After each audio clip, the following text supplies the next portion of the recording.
Why is my mama's picture hanging in your clubhouse?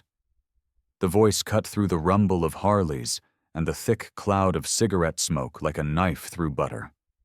Every single member of the Hells Angels Oakland chapter froze mid-motion. Beer bottles stopped halfway to mouths. Pool cues hung suspended in the air.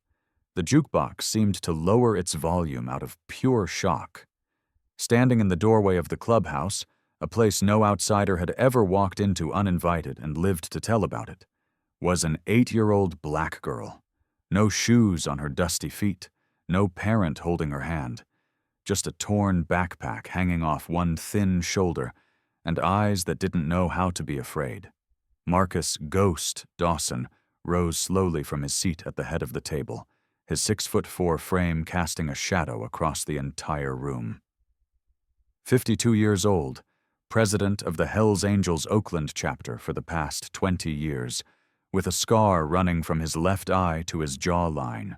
A man who'd done 20 months in Folsom for aggravated assault.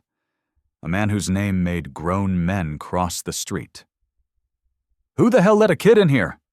Ghost's voice came out like gravel being crushed under a tire. But the little girl didn't answer his question. She just lifted her chin, looked past the leather vests and the tattooed arms and the weapons sitting on tables, and stared at the enormous photograph on the wall behind the bar. A black woman with caramel skin and amber eyes, her smile captured in a moment of pure joy, her natural hair wild and beautiful around her face like a crown. The girl's voice trembled, but her words hit harder than any bullet Ghost had ever taken. "Sir, why is my mama's picture in your clubhouse? My mama's been missing for 3 weeks, and nobody will tell me where she went." Ghost felt his knees threaten to buckle. The cigar fell from his fingers, landing on the concrete floor with a soft hiss, because he recognized something in that little girl's face that made his heart stop cold. She had his eyes. Dark brown, almost black, with that same intensity that made people look away. The same high cheekbones he saw in the mirror every morning. The same small scar on her chin. The exact same spot where he'd fallen off a bike when he was 5 years old and split his face open on the asphalt. "Jesus Christ," whispered Preach, Ghost's VP and best friend of 30 years, the only man in the room who knew the whole truth about the woman in the photograph. The woman Ghost thought had died 487 days ago. The woman he'd loved more than his own life. The woman who disappeared without a trace, leaving behind nothing but that photograph and a hole in Ghost's chest that never stopped bleeding. And now her daughter, their daughter, was standing in his clubhouse, asking questions that would tear down everything Ghost thought he knew about the last 8 years of his life. What happened next would change the Hells Angels Oakland chapter forever. Comment where you're listening from. Subscribe to channel. Let me tell you who Grace Morgan really was. 8 years old, 73 days away from her 9th birthday, born in a 1-bedroom apartment on the east side of Oakland, California, in a building where the heat didn't work half the year and the elevator had been broken since 2009. Raised by a single mother who worked 3 jobs, morning shift at a diner, afternoon cleaning houses in the Oakland Hills, night shift at a 24-hour gas station, just to keep a roof over their heads. Grace had never met her father, never even knew his name. Her mama, Keisha Morgan, had never talked about him. Every time Grace asked, Keisha's amber eyes would fill with tears, and she'd just shake her head and say, "Not yet, baby. When you're older. When it's safe." Grace stopped asking after a while. But here's what nobody knew. Grace Morgan had a photographic memory. Not the kind you see in movies where someone glances at a page and remembers every word. The real kind, where she could close her eyes and see entire conversations, remember every detail of a room she'd only been in once, recall the exact sequence of events from years ago like she was watching a movie in her head. Her teachers at Hoover Elementary thought she was smart. They didn't know she was brilliant. She'd taught herself to read at age 3 by watching Sesame Street and matching the letters on the screen to the words in the books her mama brought home from the library. By age 5, she was reading at a 7th grade level. By age 7, she was doing her mama's taxes because she'd figured out the math just by watching YouTube videos. But Grace learned early to hide her intelligence. Smart black girls in Oakland made people uncomfortable, made teachers ask questions about how she could possibly know these things, made other kids call her names, made the system suspicious. So Grace played dumb in class, got solid B's instead of the straight A's she could have gotten with her eyes closed, kept her head down, stayed quiet. She'd learned that skill from her mama, who'd taught her the most important lesson a black girl could learn in America: how to survive in a world that wasn't built for you. But on April 3rd, 2024, everything Grace thought she knew about survival would be tested in ways an 8-year-old should never have to face. Because that was the night her mama came home with fear in her eyes and packed Grace's backpack with 3 days' worth of clothes. "Baby," Keisha had said, her hands shaking as she zipped up the bag, "I need you to go stay with Mrs. Rodriguez downstairs, just for a little while." "Mama, what's wrong?" "Nothing, baby. Mama just has to take care of something. I'll be back in a few hours." But Keisha's eyes told a different story. They were the eyes of a woman who knew she might not be coming back at all. Grace had watched her mama walk out the door that night, and something in her 8-year-old chest told her she should memorize everything. The way her mama's hair caught the hallway light, the smell of cocoa butter on her skin, the sound of her footsteps going down the stairs. 3 weeks later, Grace was still at Mrs. Rodriguez's apartment. Her mama never came back. What happened next would destroy everything Grace thought she understood about her family. Mrs. Rodriguez was kind, but she was 78 years old and living on Social Security. She couldn't afford to feed an extra mouth for more than a few weeks. She'd already told Grace that if nobody came to claim her by the end of the month, she'd have to call Child Protective Services. Grace knew what that meant: foster care, the system. She'd heard the stories from kids at school, families that didn't want you, houses where you were just a monthly check, the constant moving from place to place, never belonging anywhere. Grace couldn't let that happen. So she'd started searching her mama's things, looking for clues about where Keisha might have gone, looking for family members she might not know about, looking for anyone who might help. That's when she found it. Hidden in the false bottom of her mama's jewelry box, a box that held 3 costume necklaces and a pair of broken earrings, Grace found a small envelope. Inside was a photograph of a man. White paper, starting to yellow at the edges, like it had been handled 1,000 times. A black man in his 20s, sitting on a motorcycle, his expression serious but his eyes soft. On the back, written in her mama's handwriting, "Ghost. If anything happens to me, find him." And below that, an address: Hell's Angels Oakland Chapter, 1234, Foothill Boulevard. Grace had stared at that photograph for a long time, memorizing every detail with her photographic memory: the way the man's hands gripped the handlebars, the leather vest with the death's head patch on the back, the scar running down his face, starting near his left eye, the small scar on his chin, in the exact same spot where Grace had a scar from when she'd fallen off the monkey bars at the park when she was 5. Grace had stood in front of Mrs. Rodriguez's bathroom mirror for 20 minutes, comparing her face to the face in the photograph. Same eyes, same cheekbones, same scar. This man wasn't just someone her mama knew. This man was her father. This is when Grace made a choice that would cost everything.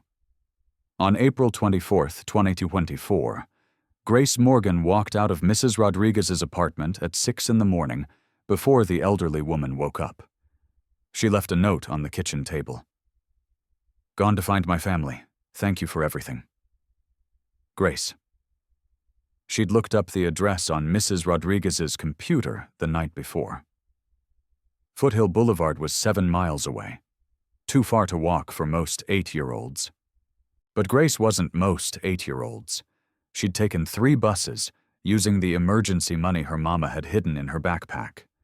She'd memorized the route, counting stops, making sure she didn't miss her transfer.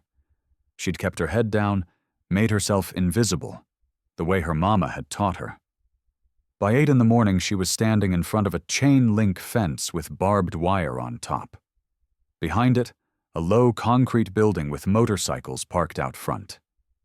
The Hells Angels Death's Head logo painted on the wall in red and white, 10 feet tall. Men in leather vests stood guard at the gate. One of them saw her and frowned. "Kid, you lost?" "I'm here to see Ghost," Grace said, her voice steady even though her heart was hammering so hard she thought it might break through her ribs. The guard laughed. "Nice try, little girl. Go on home now." "My name is Grace Morgan," she said louder this time. "My mama is Keisha Morgan, and Ghost needs to see me." Something changed in the guard's face. He turned and called over his shoulder, "Yo, preach, we got a situation out here." 5 minutes later, Grace was being escorted through the front door of the Hells Angels Oakland Clubhouse, past men who looked like they could break her in half without trying, into a room that smelled like leather and motor oil and cigarette smoke. And then she saw the photograph on the wall. Her mama smiling like Grace had never seen her smile in real life. Happy, young, free. "Why is my mama's picture hanging in your clubhouse?" The question came out before Grace could stop it, and suddenly every eye in the room was on her. And the man rising from the chair at the head of the table, the same man from the photograph she'd found, 25 years older but unmistakable, was staring at her like he'd seen a ghost. No, not a ghost. Like he was seeing the daughter he never knew existed. Oh, Marcus Ghost Dawson hadn't cried in 37 years, not since the day his mother died when he was 15. Not when he went to prison at 22. Not when he became president of the Hells Angels Oakland chapter at 32. Not when he thought Keisha was dead. But standing there, looking into the eyes of an 8-year-old girl who had his face, his scar, his blood running through her veins, Ghost felt tears rising for the first time in nearly 4 decades. "What's your name?" His voice came out rough, barely above a whisper. "Grace. Grace Morgan." "Where's your mama, Grace?" The little girl's chin trembled, but she didn't cry. "She's been missing for 3 weeks. She told me if anything happened to her, I should find you. Are you Ghost?" Ghost nodded slowly, unable to speak. Preach stepped forward, his voice gentle in a way that contradicted his massive frame. "Sweetheart, how did you get here?" "I took 3 buses, the 51, then the 40, then the 12. Grace recited the route like she was reading from a map.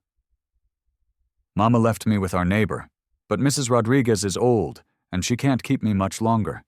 She said if nobody comes to get me by Friday, I have to go to foster care." Ghost's hands clenched into fists. Foster care, his daughter, over his dead body. "You hungry, little bit?" Preach asked. Grace nodded. "Tiny," Preach called out to the club's cook. "Get this girl some breakfast, everything we got."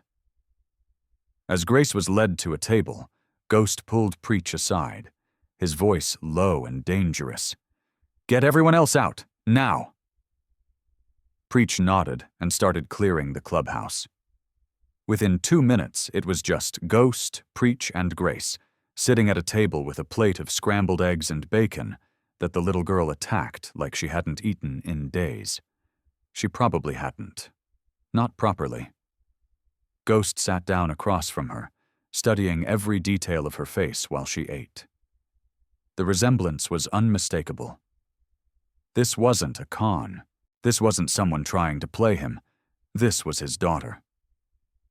"Grace," Ghost said quietly, "your mama ever talk about me?" Grace looked up from her plate, those dark eyes, his eyes, meeting his without flinching. Every night before bed, Mama told me stories, but there was one story she told over and over, about a man who lived in a fortress with his brothers. The fortress was strong and dangerous, but the man inside was lonely. He had respect, he had power, but he didn't have anyone to love.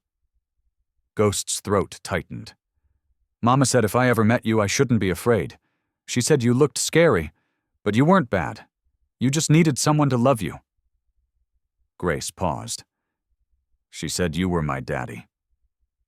The word hit Ghost like a sledgehammer to the chest. Daddy. 8 years. Keisha had been pregnant for 9 months, raised this child for 8 years, and never told him. Why? Did she say why she never brought you to meet me? Ghost asked, his voice breaking. Grace nodded. She said it wasn't safe. She said you had enemies who would hurt us to hurt you. She said she had to protect me until everything was safe. The little girl's eyes filled with tears. But then she disappeared. And now I don't know if she's safe or if she's... Don't! Ghost cut her off. Don't say it. Your mama is strong. If she's been gone for 3 weeks and you're still here, it means she's protecting you. She's still fighting. But here's what Ghost didn't tell Grace. What he couldn't tell her yet. Keisha Morgan had been Ghost's entire world once upon a time. 9 years ago, when he was 43 and she was 25, he'd walked into a bookstore in downtown Oakland, the kind of place Ghost never went to, looking for a book on motorcycle mechanics. The woman behind the counter had looked up when the bell over the door chimed, and Ghost had forgotten how to breathe. She was beautiful. Yes, caramel skin, amber eyes, natural hair in a high puff, wearing a yellow sundress that made her look like sunshine in human form. But it wasn't just her beauty that stopped him cold.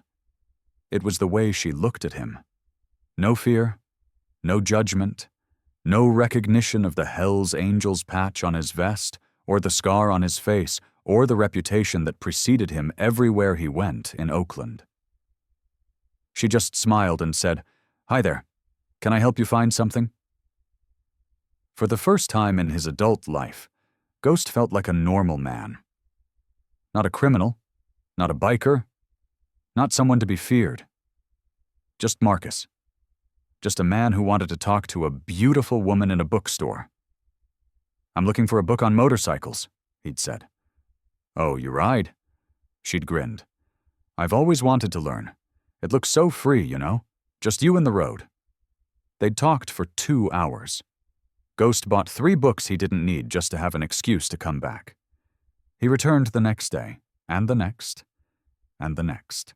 And within a month, they were inseparable. Keisha didn't care that he was a Hell's Angel, didn't care about his criminal record or his reputation or the dangerous life he led. She saw Marcus, the man underneath all of that. The man who'd grown up in poverty in West Oakland, raised by a single mother who worked herself to death. The man who joined the Hell's Angels at 17 because they were the only family he had left. "I don't love the biker," Keisha had told him one night, lying in his arms in the small apartment he kept separate from the clubhouse. "I love Marcus. Whether those two are the same person is up to you." Ghost had cried that night for the first time since his mother's funeral. For 2 years, they were happy. Ghost kept Keisha's existence a secret from everyone except Preach, because he knew what happened to people he loved. His enemies would use them against him.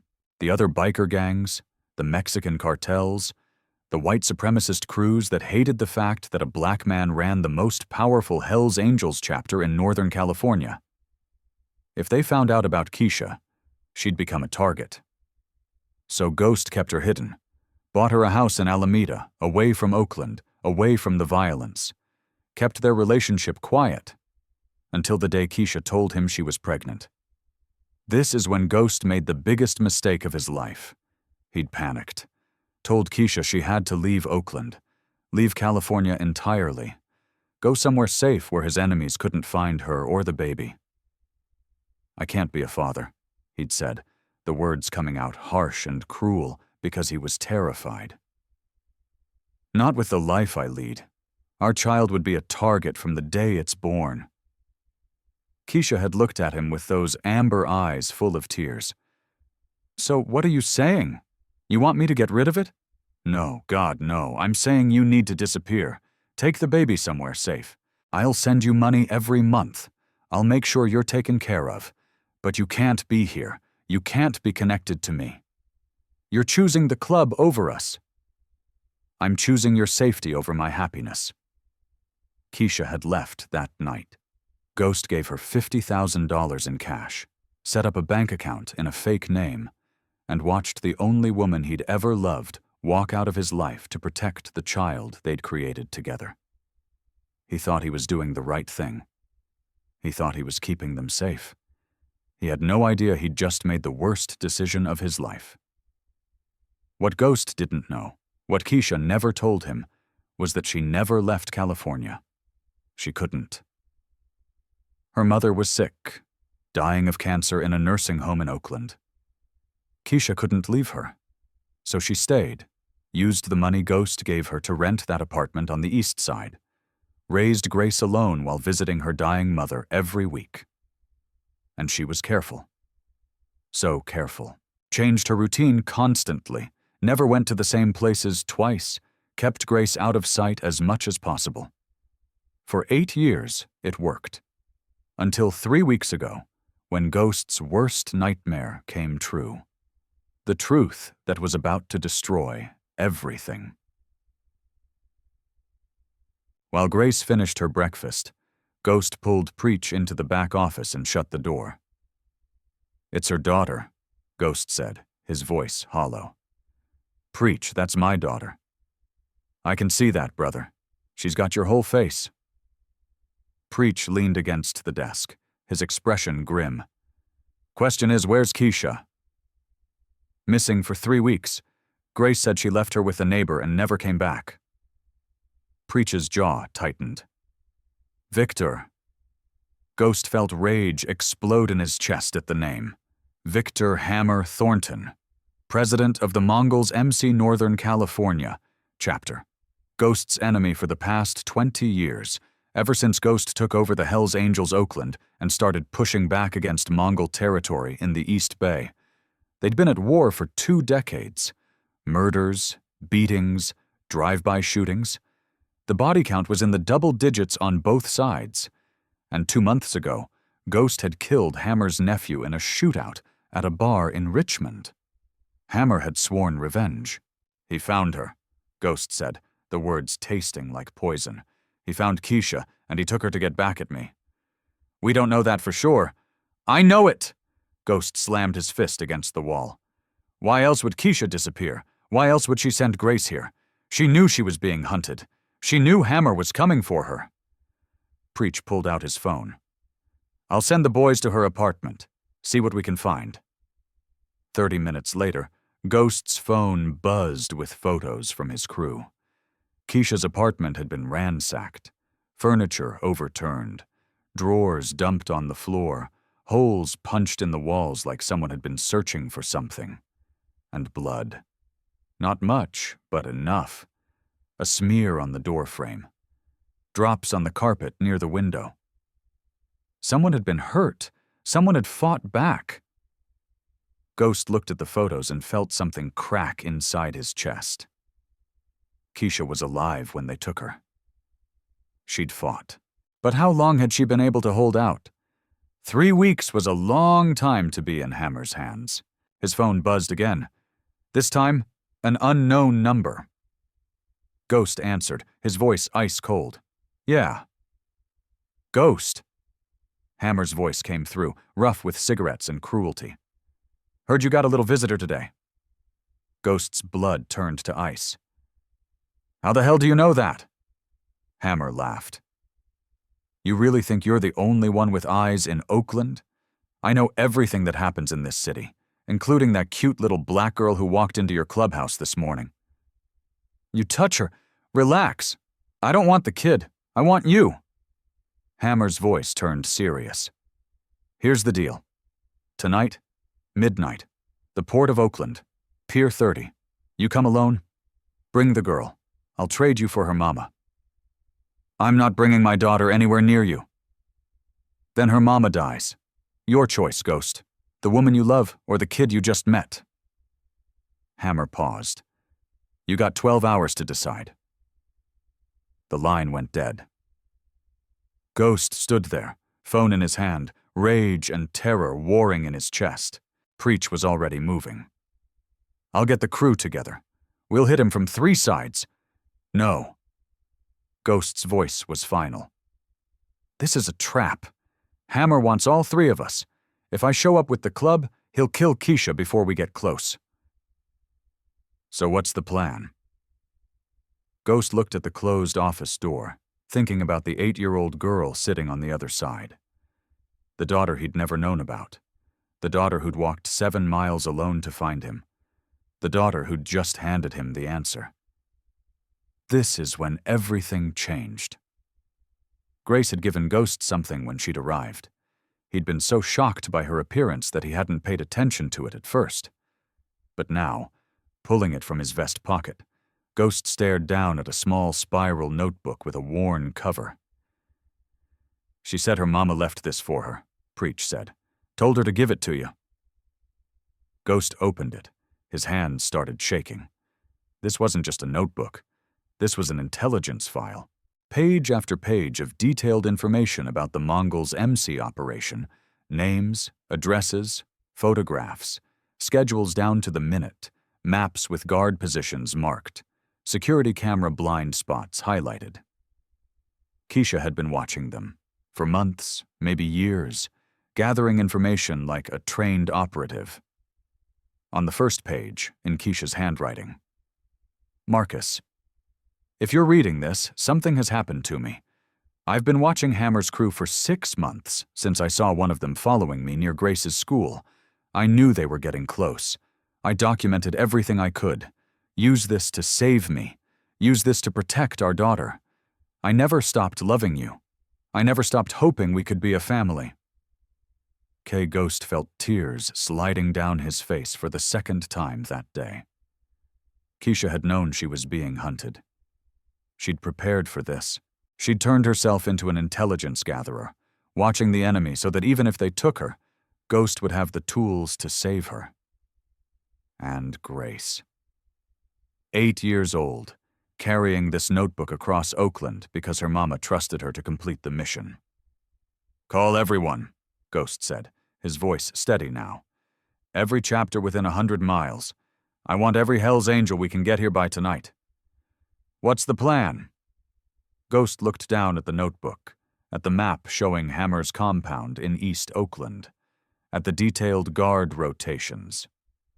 At the escape tunnel Keisha had somehow discovered running from the warehouse to the industrial pier. Hammer wants me at Pier 30 at midnight. He thinks I'm coming to negotiate. And? Ghost's smile was cold and dangerous. I'm going to stall him while you take a team through this tunnel and pull Keisha out of that warehouse. Then we burn the whole damn thing to the ground. Preach grinned. Now that's the Ghost I know, but there was still one problem. Grace. What Ghost decided next would determine whether he was a good father or a monster. Ghost walked back into the main room where Grace sat at the table, coloring on a napkin with a pen someone had given her. He sat down across from her, and she looked up with those eyes, his eyes, and waited. Grace, I need you to be honest with me. How much do you remember from your mama's notebook? All of it. Ghost blinked. All of it? Grace nodded. I have photographic memory. I remember everything I see. I read Mama's notebook 43 times. I can draw you any of the maps from memory. I can tell you the guard schedules. I know where the tunnel is. Preach whistled low. She's your daughter, all right. Ghost leaned forward. Baby girl, I need you to understand something. Your mama is in danger. Bad men have her. I'm going to get her back, but it's going to be dangerous. I need you to stay here where it's safe. No. Grace's voice was small but firm. No? Uncle Preach needs the maps, the tunnel. I'm the only one who knows the details from memory. If I stay here, people might miss things. People might get hurt. Grace looked at him with an intensity that made Ghost's chest ache. Mama said you would protect me, but I can help protect her too. You're 8 years old. I'm not stupid.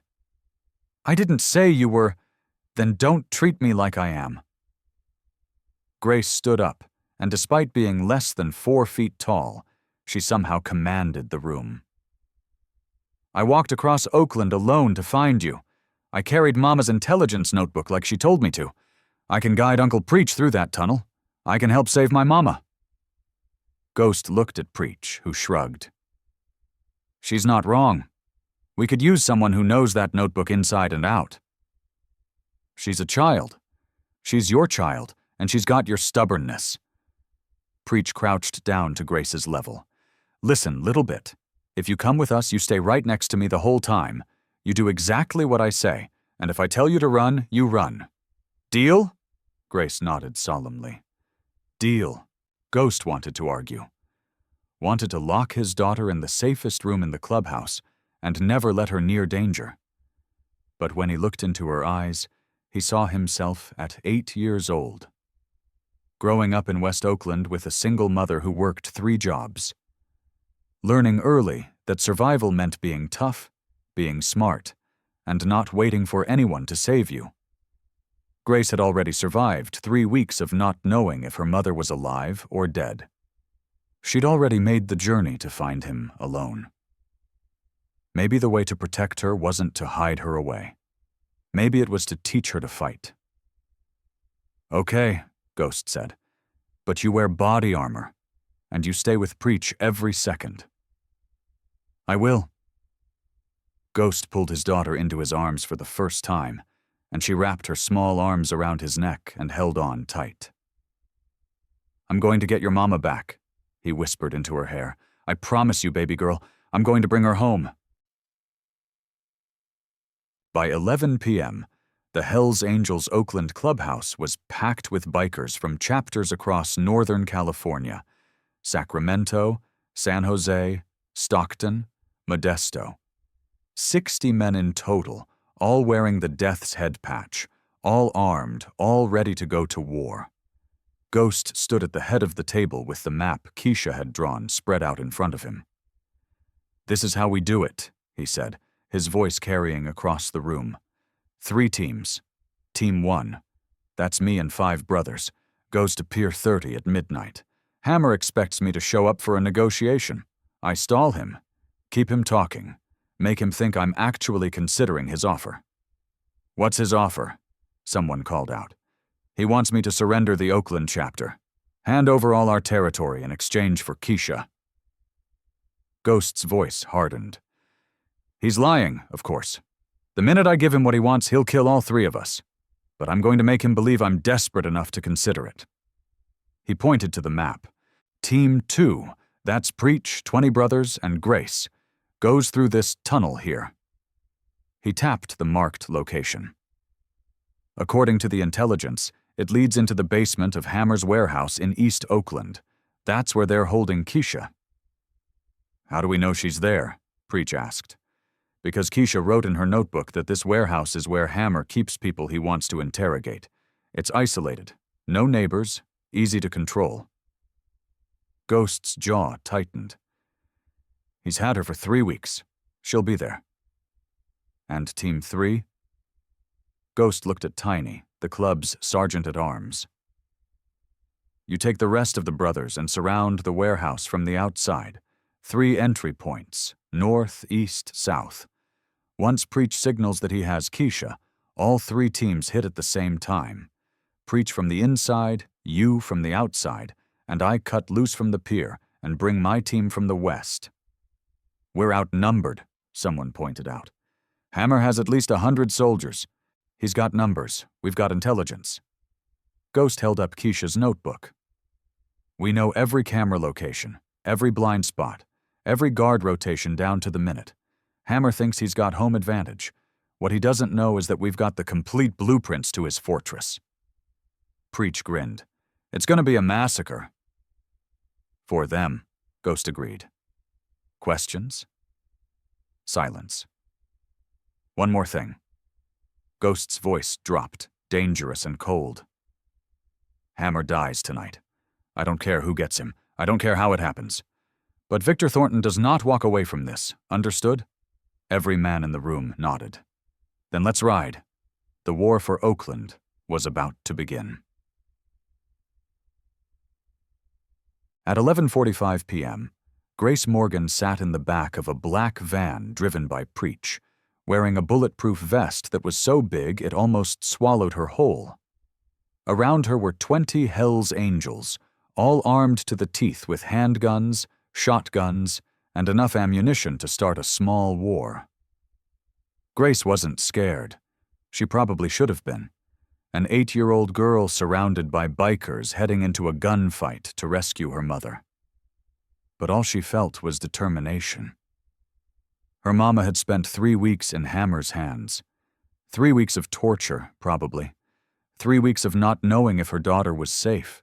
Grace was going to end that tonight. You remember the plan, little bit? Preach asked from the driver's seat. Grace nodded. We enter through the tunnel at 11:50 during the guard shift change. The tunnel comes out in the basement storage room. From there, it's 15 steps to the hallway, then a right turn to the holding cells. Mama will be in cell 3, according to her notes. And if something goes wrong, I run back to the tunnel and wait for you there. Good girl.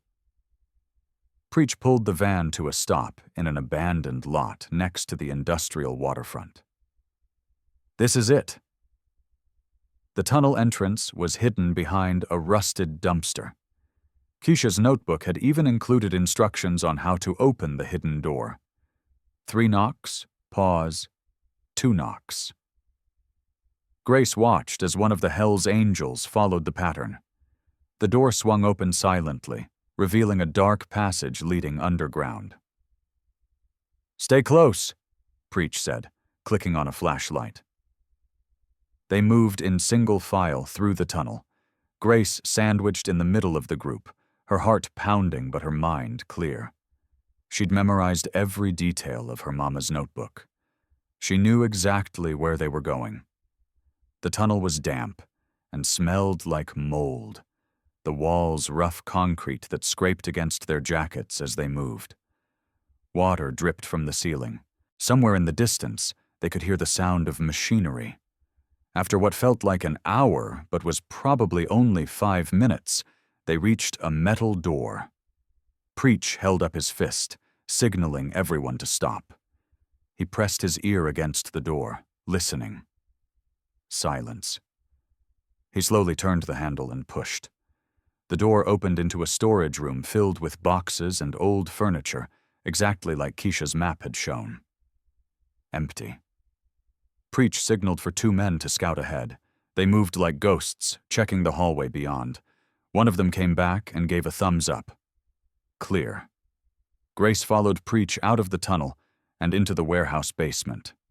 According to her mama's notes, they had exactly 90 seconds before the next guard patrol came through. They moved quickly down the hallway, Grace counting in her head. 15 steps. Right turn. There. 3 cells with metal doors, small windows with bars.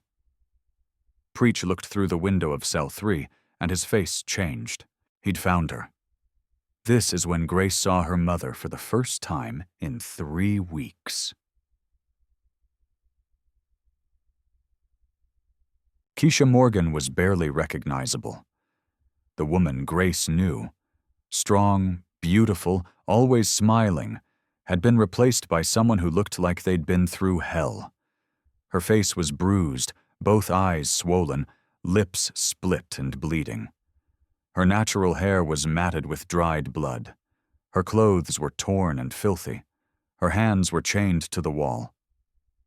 But when Preach jimmied the lock and the door swung open, Keisha's eyes, those amber eyes that Grace had inherited, lit up with a fierce joy that made Grace's heart break and heal at the same time.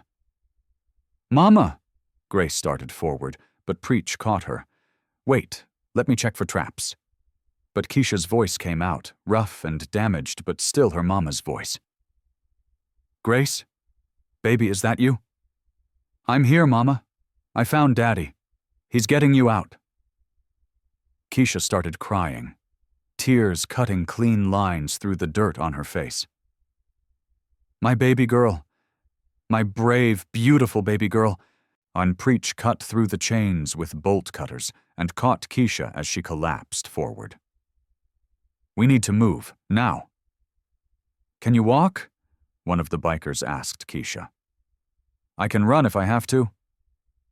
Keisha's eyes found Grace, and she reached out with shaking hands to touch her daughter's face.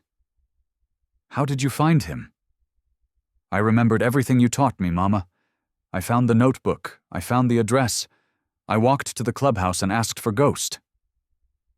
"You walked?" Keisha's voice broke. "Baby, you walked across Oakland alone?" "You taught me to be brave." Keisha pulled Grace into her arms despite her injuries, holding her daughter like she might disappear. "I love you so much. I'm so sorry. I'm so sorry I left you." "We gotta go," Preach interrupted. "Reunion later. Extraction now." They made it halfway back to the tunnel before the alarm went off. Honesters. Somewhere in the warehouse, someone had discovered the open cell. Lights flooded the basement. Sirens wailed. "Run!" Preach shouted. They sprinted for the tunnel entrance, Grace's small legs pumping as hard as they could, Keisha stumbling but keeping pace, supported by 2 bikers on either side. Behind them, they could hear shouts, footsteps pounding. Gunfire exploded, bullets ricocheting off concrete walls. The Hells Angels returned fire, creating covering fire as the group raced for the tunnel. Grace dove through the door first, Preach right behind her, dragging Keisha. "Go, go, go!" Preach yelled. They ran through the tunnel, the sounds of fighting echoing behind them. More Hells Angels were holding the entrance, buying them time. Grace's lungs burned, her legs screamed. But she didn't stop, because her mama was right behind her, alive, running, fighting to survive. They burst out of the tunnel entrance into the night air, and Preach immediately pulled out his phone and sent a single text. "Package secured." 3 miles away, at Pier 30, Ghost's phone buzzed. He looked down at the message, then up at Hammer, who stood 20 feet away with 50 armed Mongols surrounding him. "Sorry, Hammer," Ghost said, his voice cold and final. "Negotiations over." And he opened fire. The final battle for Oakland had begun. The next 10 minutes were chaos. At the warehouse, Tiny and his team crashed through the doors from 3 sides, catching the Mongols in a crossfire. Inside, Preach's team fought their way back up from the basement, turning the warehouse into a war zone. At the pier, Ghost and his team engaged Hammer's soldiers in a firefight that lit up the Oakland waterfront like the 4th of July. Grace huddled in the van with her mama, Keisha holding her daughter tight, both of them pressing their hands over their ears to block out the sound of gunfire and explosions. "I'm sorry," Keisha kept whispering. "I'm so sorry I left you. I'm so sorry I didn't tell him about you sooner. I thought I was protecting you." "You did protect me, Mama." Grace looked up at her mother with those dark eyes, Ghost's eyes. "You gave me the notebook. You taught me to be brave. You sent me to Daddy. You protected me even when you couldn't be there." Keisha pressed her forehead against Grace's. "You're so strong, baby. Stronger than I ever was. I got it from you." The gunfire started to slow, then stopped. Preach appeared at the van door, his face streaked with blood that wasn't his. "We got them. Warehouse is clear. Hammer's men are either dead or running." "And Ghost?" Keisha's voice shook. "On his way. Hammer's dead. It's over." 5 minutes later, a motorcycle roared into the lot. Ghost climbed off his bike, his leather vest torn, his face bloody from a graze wound across his cheek, but alive. He walked to the van, his eyes finding Keisha's. For 8 years, they'd been apart. 8 years of Ghost thinking she wanted nothing to do with him. 8 years of Keisha raising their daughter alone, afraid to bring her into Ghost's dangerous world. 8 years of stolen time. But when Ghost reached out and took Keisha's hand, pulling her into his arms, those 8 years seemed to evaporate. "I thought you were dead," Ghost said, his voice breaking. "For 487 days I thought I'd lost you." "I'm sorry, I'm so sorry. I should have told you about Grace. I should have trusted you. You were protecting our daughter. You did what you thought was right." Ghost looked down at Grace, who stood beside her mother, watching this reunion with those knowing eyes. "And she's perfect. You raised her perfect." Grace stepped forward and took both of their hands. "Are we a family now?" Ghost dropped to his knees in front of his daughter. "Yeah, baby girl, we're a family. Forever." Keisha joined him, the three of them kneeling in a parking lot in East Oakland at 1 a.m, surrounded by Hell's Angels and the aftermath of war, but for the first time in 8 years, whole. This is when the Morgan Dawson family was born. 6 months later. The Hell's Angels. Oakland Clubhouse didn't look different from the outside. Still the same chain-link fence, still the same barbed wire, still the same Death's Head logo painted on the wall. But inside, everything had changed. Grace's artwork covered one wall. Drawings of motorcycles and flowers and her family, all 3 of them together. Keisha's photograph still hung above the bar, but now there were others beside it. A wedding photo from 3 months ago, Ghost and Keisha married in the clubhouse with Grace standing between them. A family portrait from Grace's 9th birthday. Pictures of Grace learning to ride a motorcycle in the parking lot, Ghost holding the back of the seat while she pedaled. The clubhouse wasn't just a fortress anymore. It was a home. Grace went to a new school now, one where Ghost could pick her up every day on his motorcycle. She still hid her intelligence most of the time, still got solid B's instead of straight A's. But at home, Ghost and Keisha encouraged her to be as smart as she wanted to be. Built her a bookshelf in their room at the clubhouse. Let her read anything she wanted. Answered every question she asked, no matter how complex. "She's going to be something special," Preach had said one night, watching Grace explain quantum physics to a group of fascinated bikers who definitely didn't understand a word she was saying. "She already is," Ghost had replied. Keisha had opened a bookstore again, this time in a small shop attached to the clubhouse. The Hell's Angels protected it. Nobody bothered her. Nobody threatened her family. And Ghost was still the president of the Hell's Angels Oakland chapter. Still dangerous, still respected, still feared. But when he walked through the clubhouse doors at the end of the day, he was just Marcus, just a husband and father, just a man who'd been given a second chance at the family he thought he'd lost. One evening, as the 3 of them sat together at the long table where the club held meetings, Grace looked up from her homework and asked, "Daddy, what if I hadn't come to find you that day?" Ghost set down his beer and pulled his daughter onto his lap. "What do you mean, baby girl? What if I'd been too scared? What if I'd stayed with Mrs. Rodriguez and gone to foster care? What would have happened?" Ghost looked at Keisha, and they shared a long look of understanding. "I don't know," Ghost admitted. "Maybe I'd still be sitting in this clubhouse, staring at your mama's picture, thinking everything was gone. I'd never know you existed. I'd never have this family." "So I saved us?" Grace asked. Keisha pulled her daughter close. "Yes, baby, you saved all of us. You're braver than anyone I've ever known." "Braver than you?" Grace looked skeptical. "Way braver than me. I was afraid for 8 years, afraid to tell your daddy about you, Afraid to bring you into this world. Keisha's voice got thick with emotion. But you weren't afraid. When everything went wrong, when I disappeared and you were alone, you didn't let fear stop you. You taught me that, Mama. You said love is stronger than fear. Ghost felt his chest tighten. Your mama's right, little bit. You taught us all something important. What's that? That sometimes the scariest thing isn't facing danger. It's being too afraid to face it. Ghost looked at his daughter, at his wife, at the family that had almost slipped through his fingers.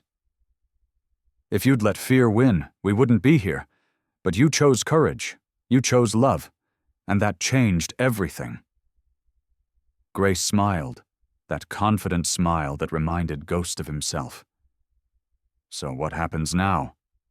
Now, Ghost grinned. Now we live, we protect each other, we build something good out of all this pain, and we never, ever let fear win again. Keisha raised her glass of water. To family. To courage, Grace added. To second chances. Ghost finished.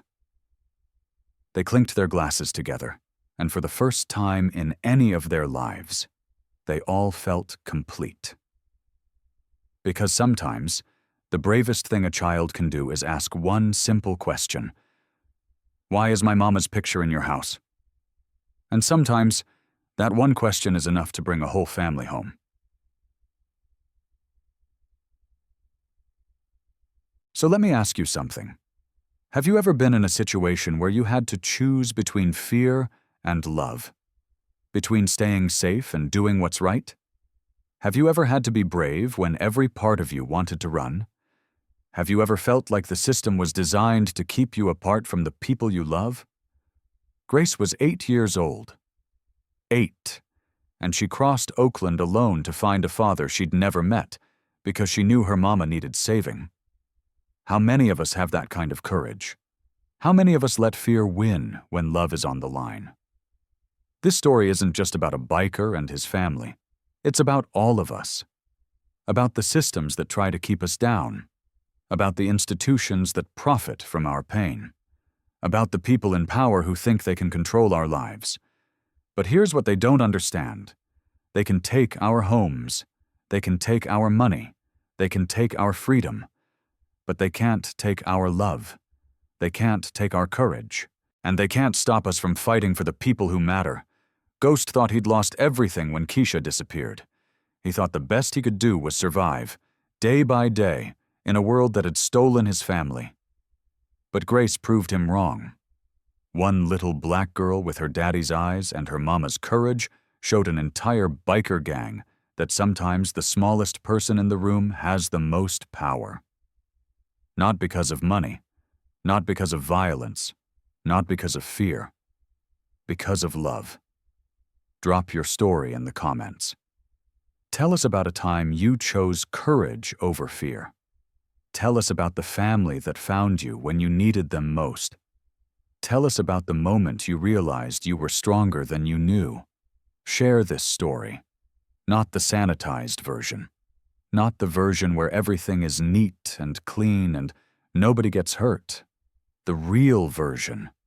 The version where an 8-year-old black girl walks into a Hells Angels clubhouse and asks the question that changes everything. Because that's the version we need.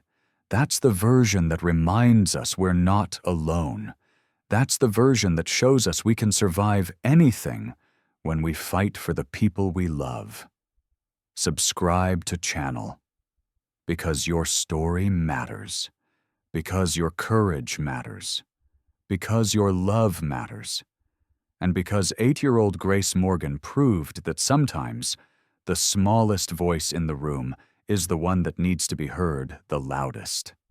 Stay just, stay loud, stay free.